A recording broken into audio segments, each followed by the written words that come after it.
he's on it. He's on it. With that said, man, let's get right into it. Let me drop Shoot the Breeze topic number 1 tonight. By the way, there's a poll up. Please respond to that poll. I don't know if you guys have been on Twitter as of late, particularly the last 24 hours, and notice, interestingly, there's a knock going out against Pan-Africanists, particularly Patrice Lumumba, claiming that he's a PDF file. And I saw that. Yeah, I'm familiar with that. Yeah, and I find it interesting that someone starts that up when the Epstein files just dropped, or some of the Epstein files just dropped. Interesting.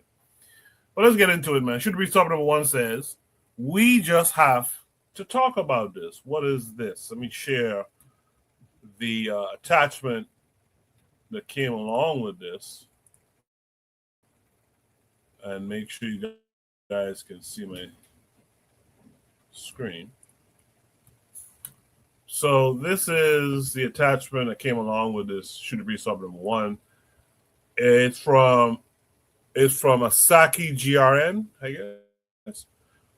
It says, IShowSpeed experienced African traditional science for the first time in Benin. He saw masquerades moving and was shocked when he realized there was no one inside. He even called it a robot. Let's watch the attachment that came with it. What the heck? Nobody's inside me? Bro, I'm trying to see though. Can I see inside? I want to see inside. I want to see inside.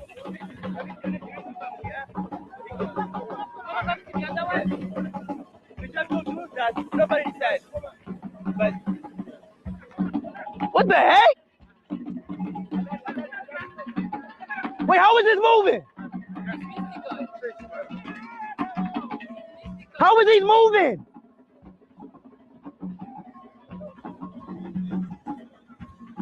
Wait, how they moving? Are these robots? But there's no one in it. They're spirits? What the hell? Oh my gosh! What the? Yo! How is it moving like that? Oh no, buddies!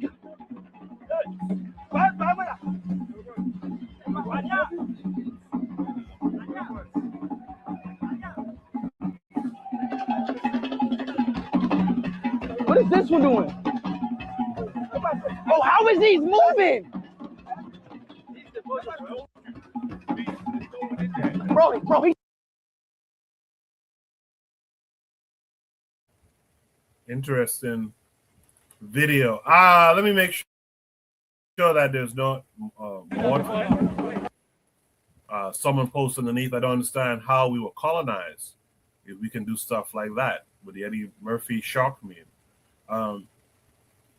Someone else says, Africa keeps reminding the world that not all knowledge comes from the laboratories. There's a video, I guess, underneath that, but we'll just focus on the video that we watched. I'll be honest with you guys. IShowSpeed is not in my, I'm not the age group for IShowSpeed.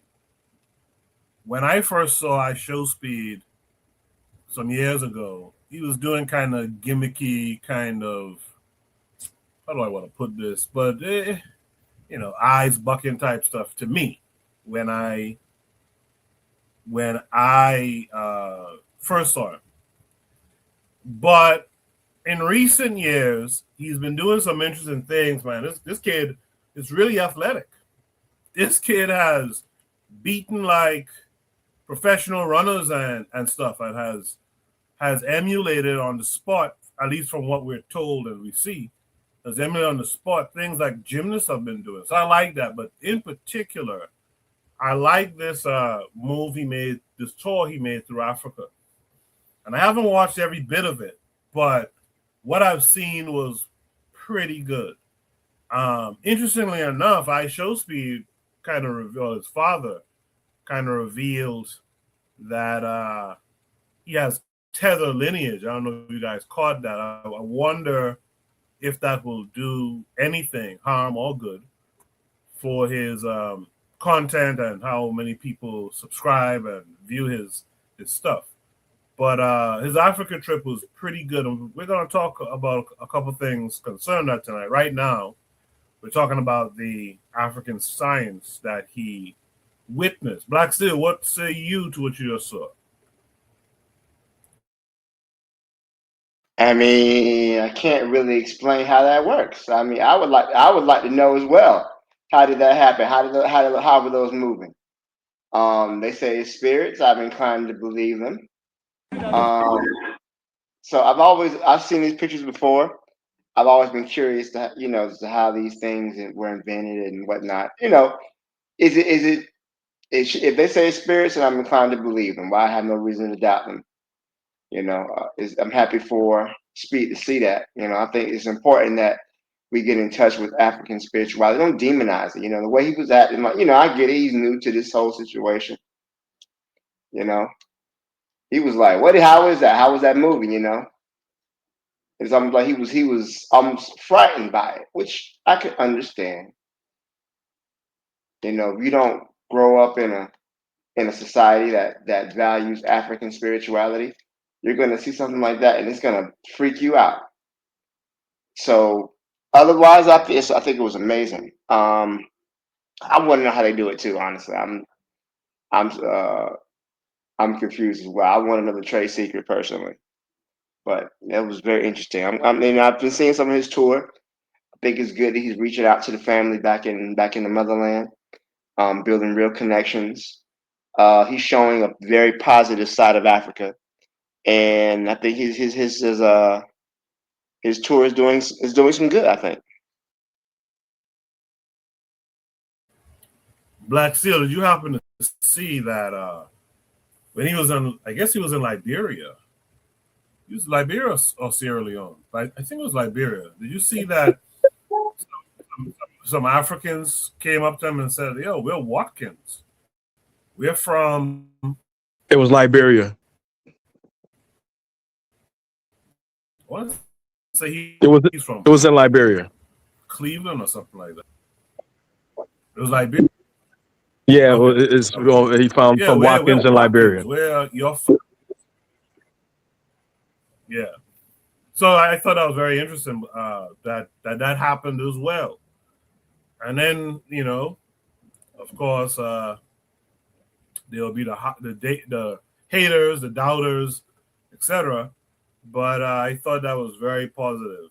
Junie Zone in the chat. I haven't seen you in a minute, Junie Zone. He says, "Was that fake or real?" As far as we can tell, it was real, and that's how we should take it. Um, that's how we should take it. Kofi, we should talk about this. What should we say about it? I'm like with Black Steel. I don't know. It's interesting. It shows you the infamy and the spiritual system and the science power of Black people, of African people, and it's just something that is like unexplained. It's just interesting.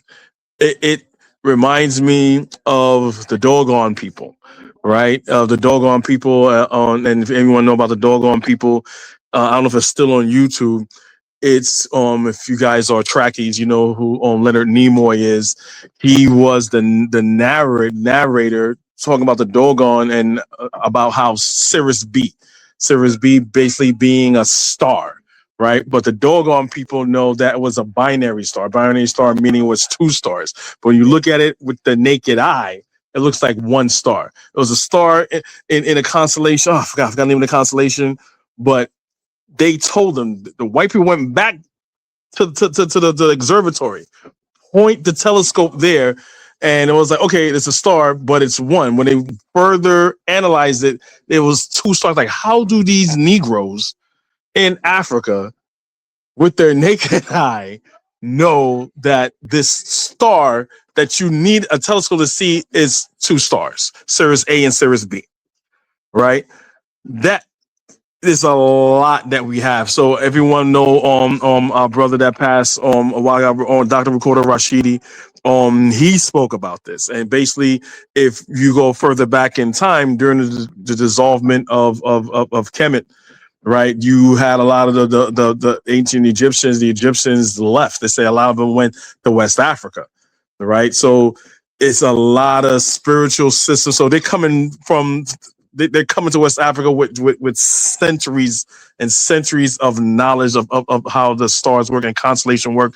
And if anyone gets into, like, I have books from Mawata Ashby and other people that study Kemet, talks about Egyptian magic and things like that, because the Egyptians had magicians. That's Europeans had the same thing, but they got it from us.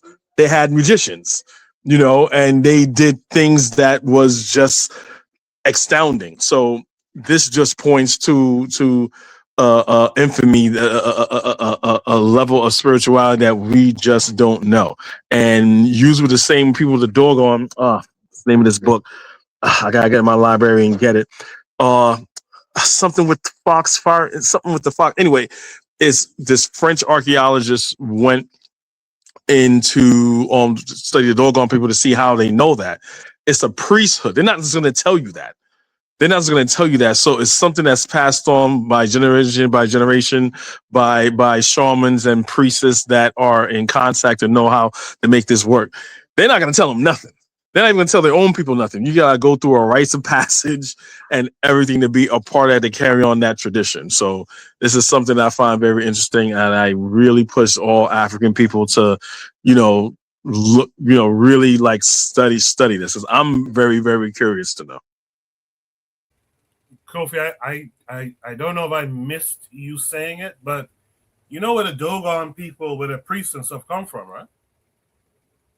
Well, that's what I said. From my understanding, they probably came from the north. They probably came from Kemet. Yeah, that's the thing. And I'm sorry I missed that. I blanked for a second, but I have this book. Like you, I need to go and pull the name. I have these two books on the Dogon science, and it's very interesting, man. They were right not to tell these white folks what they knew like that. Some people claim that the Frenchmen made it up, but no, it's not true. And I'm going to say something wild here without going into it any further. I'm convinced the so-called Egyptians, the Kemeticians, I'm convinced they have electricity.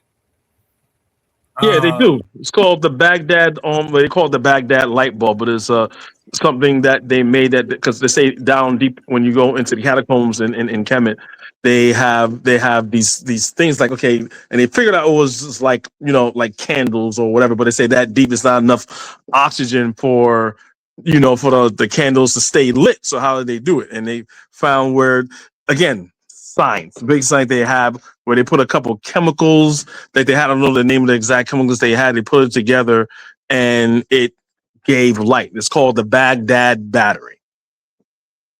Appreciate that. Yeah, I'm convinced, because knowing what we know about these white folks now, we know that they take ideas, they don't credit the the original people who came up with it. I suspect that we had that there, and these guys just pretend like we don't. There was something that recently came up. Yeah, like even like the subway cars. Great House on Twitter did a good job with this too. I always remember this tweet.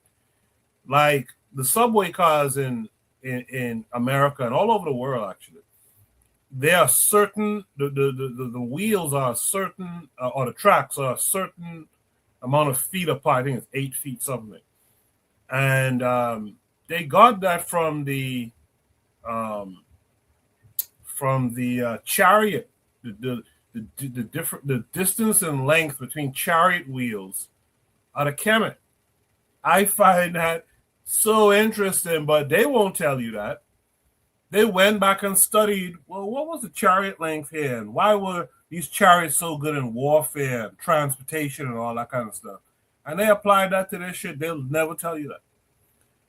But with that said, man, we got a couple more panelists who joined us here tonight. First one is RBG, Real Black Gentleman. How are you this week? I'm good, Koku. How about you? I'm great, man. You know where the planet, you know what region of the galaxy the stars are in. Tell us about it. Well, I want to talk about the Dogon and this technology, right? Well, while we on this technology kick, here's the thing, right? Let me just break it down to you. Okay. You might not be able to see Sirius B with the naked eye, right? But let's say you had a telescope, right? You would probably see it. But you would also, but what's a telescope, right? It's a lens.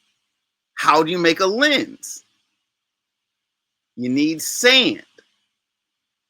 What is Kemet surrounded by? Sand.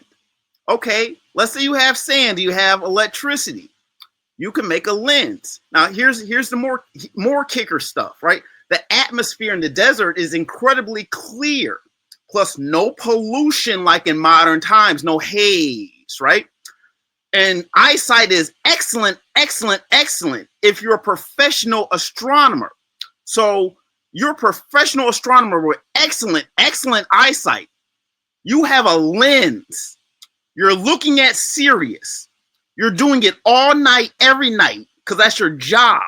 What do you see with your excellent eyesight? Oh, you see another star. It's not that complicated. You know what I'm saying? It's like, what's a lens? It's sand. What's in Africa? Sand. What? You know what I'm saying? Even if you know what I'm saying, that right there, and it probably is a trade secret. You wouldn't need an incredibly big lens, just something you could hold in between two fingers. Oh yeah, I absolutely believe there are people saw things. You know what I'm saying? That much I will say. I can break it down. It's not too hard to make a lens if you have sand. Hell, you can have natural crystals that act as lens. You can scout out rocks. You know what I'm saying? And if you do have electricity, you can make a fire. You can really start. You can make. Didn't John Henry Clark say they had windows? If you have windows, you have window paint. You have glass. Sand makes glass, right? Okay, that's one way, and especially if you have power. Oh, geez. I mean, it's a wrap. As far as this, you know, what I think is some wires in there, but that's not for me to know. You know what I'm saying? If it's spirits, it's spirits. Let our people, you know what I'm saying, have our secrets. You know what I'm saying? Let our people, you know what I'm saying, have our ways about it. You know what I'm saying? I like to see that. I like to see very like it's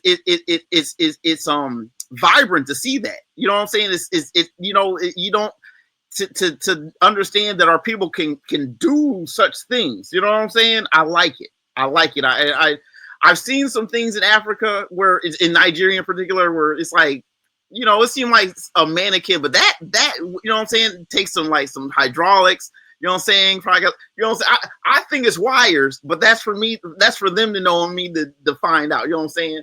Now, if he would have gone up there and tried to like finagle it, they probably would have like grabbed them up and yoked them on the ground like, hey, don't touch that. Don't touch that. That's all I got to say.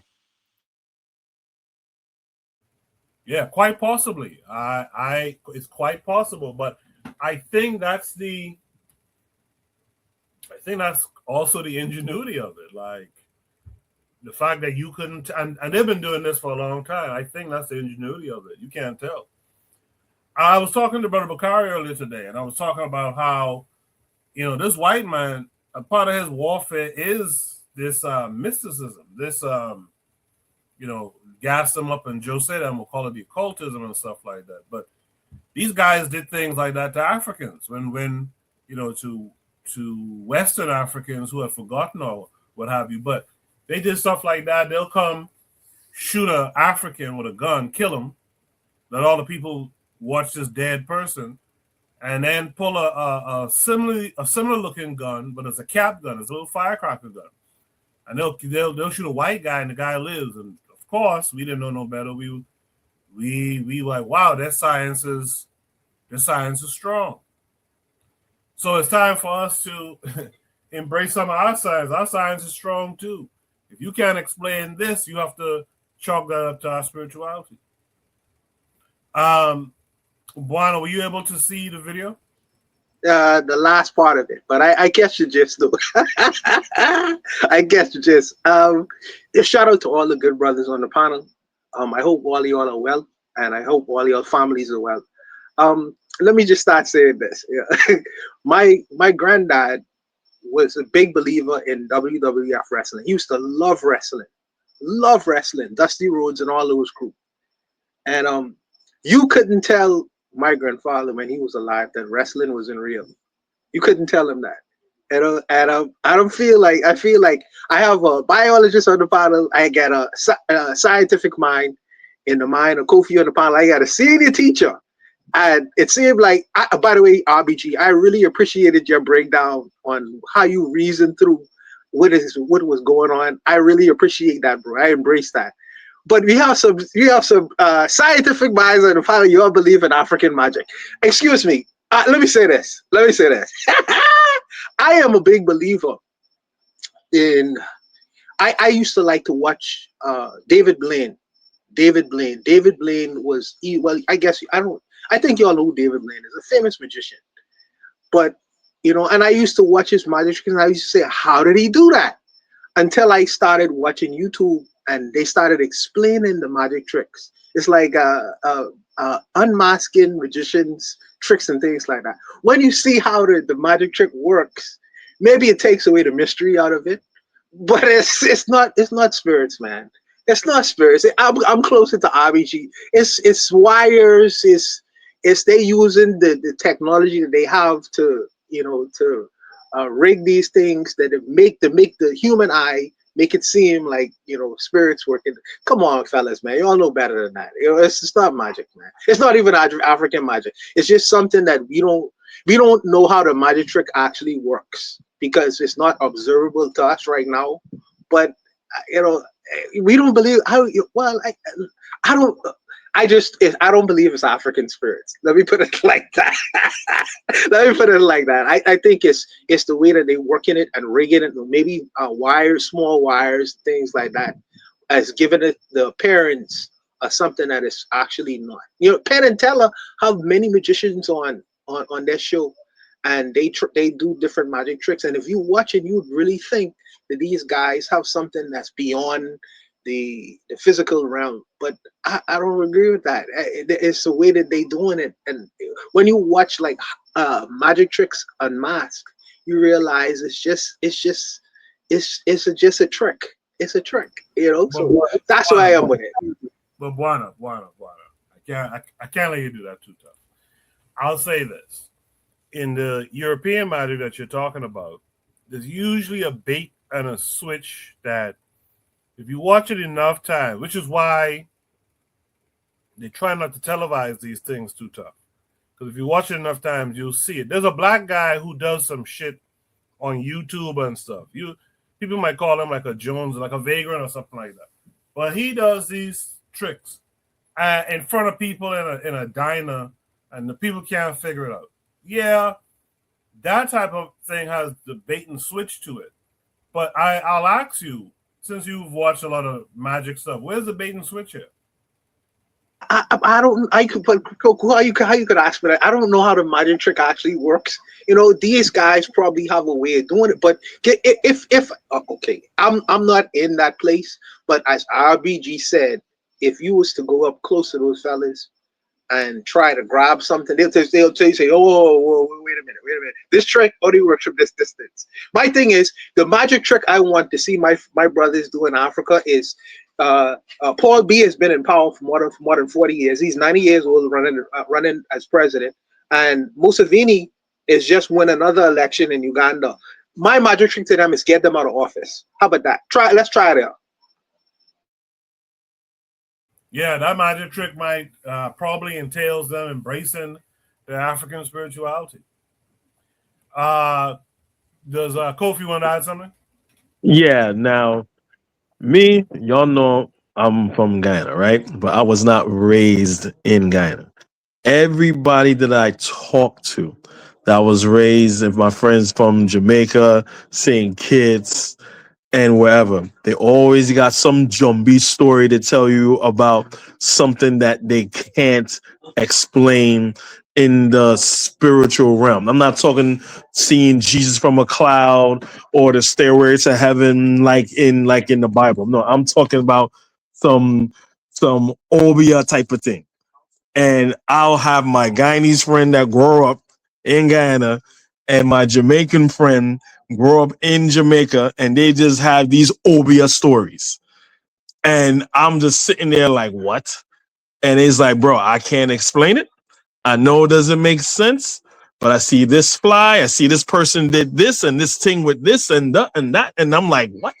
And everybody has a story. So I'm going to move the conversation a little bit. If you don't believe it, Koku, you must have an uncle, a grandmother, or somebody that said that witnessed something supernatural.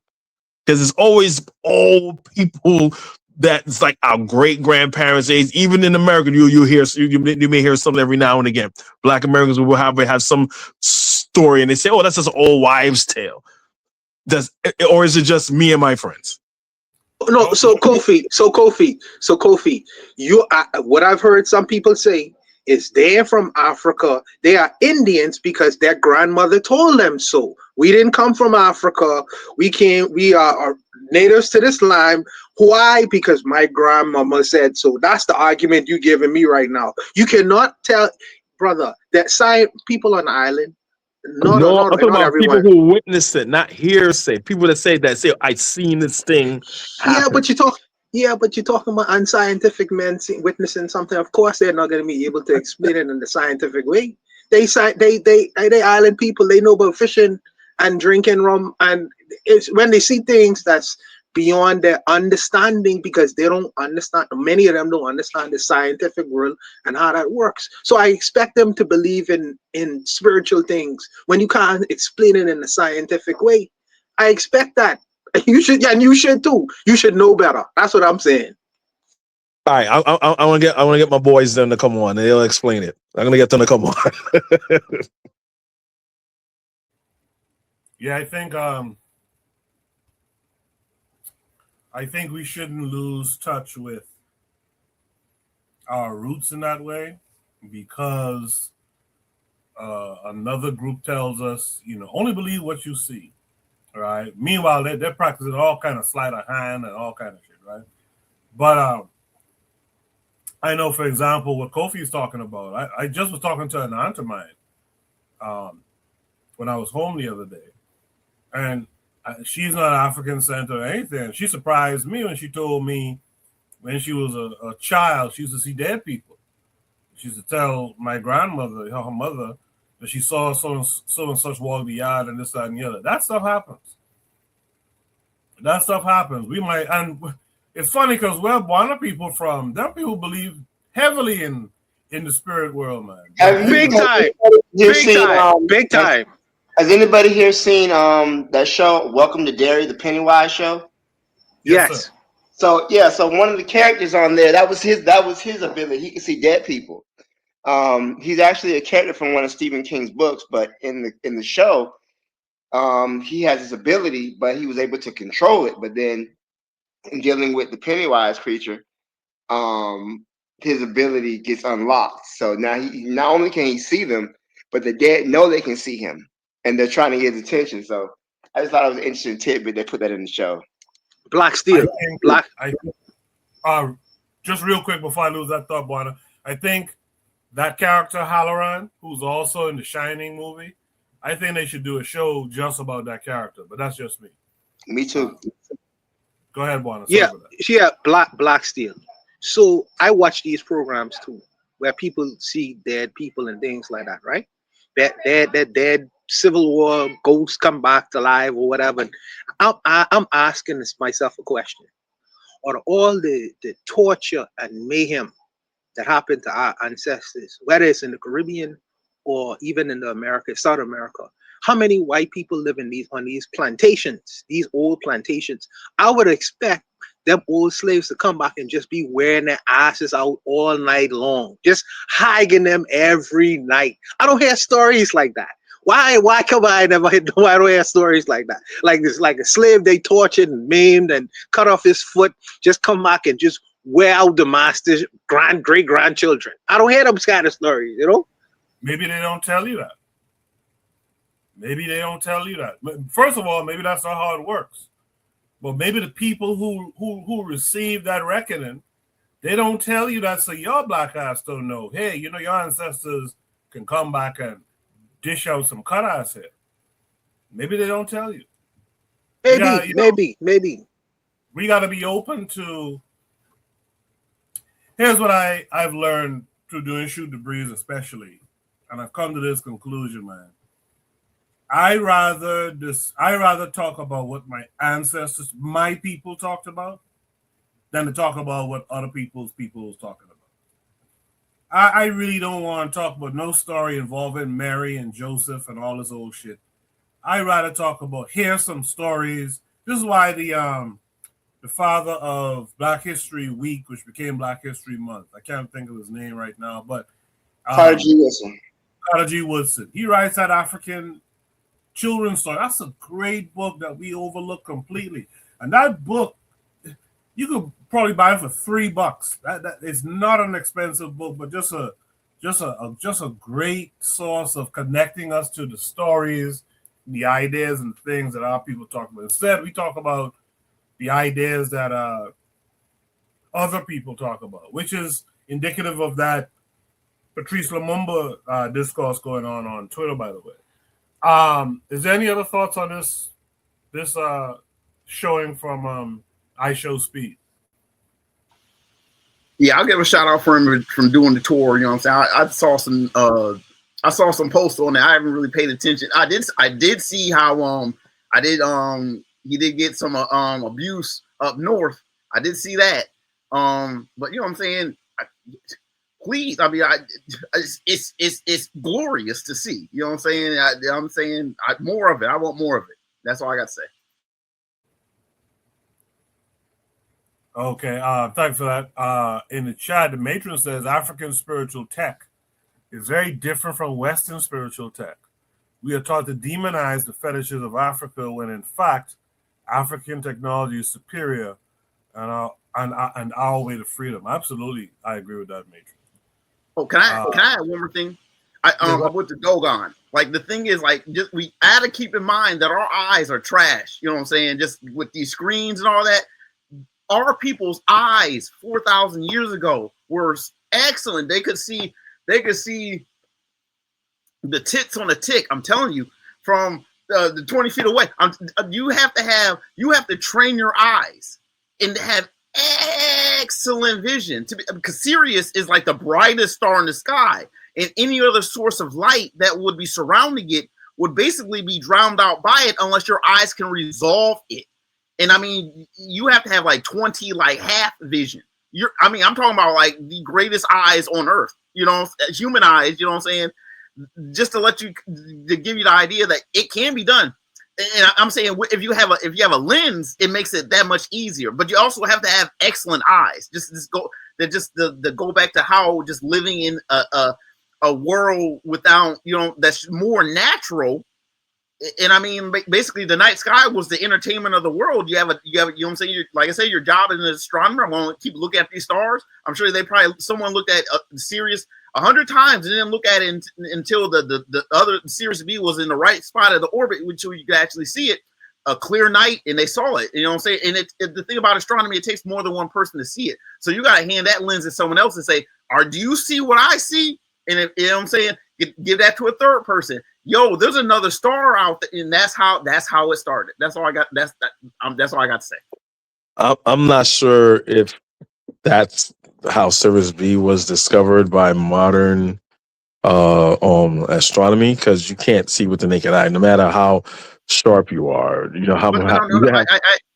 I had mentioned the lens.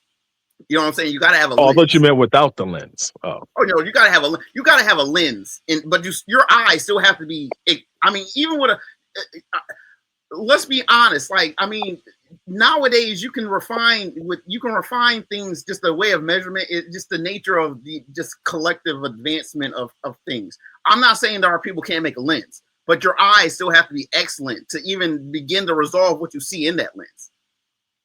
Yeah, no, I totally agree. I mean, from what I'm known, there was a star that was faint, but you can see with your eyes if you really, fixate on it. And you were right about in Kemet where, the skies was clear. There's not a lot of rain there, so it's always clear. There's not a lot of haze and stuff like that.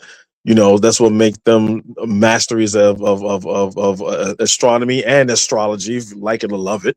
But yeah, that particular star in question is so faint you could barely see it, let alone that is a binary star. So when Europeans go into Africa and they study quote unquote primitive practices and what they're doing, they're like, oh my God. And they don't necessarily hide these things, but they don't highlight it. Right. So the typical tropes about Africans being primitive, and I kind of have no problem with the word primitive. When I was coming into consciousness, I'm not a Nuwapian or whatever, but I took the meat and spit out the bones, and I had trouble with certain words. I got offended when someone says primitive, and my one of my homeboys, he's listening right now, and he really taught me about the power of learning of words. Once you understand words, no one can lie to you because words have a history when you understand the etymology of words. So my Nuwapian brother was like, what's wrong with being primitive? I was like, oh, because you're backwards and you're this. He's like, whoa. What is the root word of primitive? What are some synonyms to the word primitive? I'm like, prime. Okay, what does prime mean first? Okay, we were the first. What's wrong with that?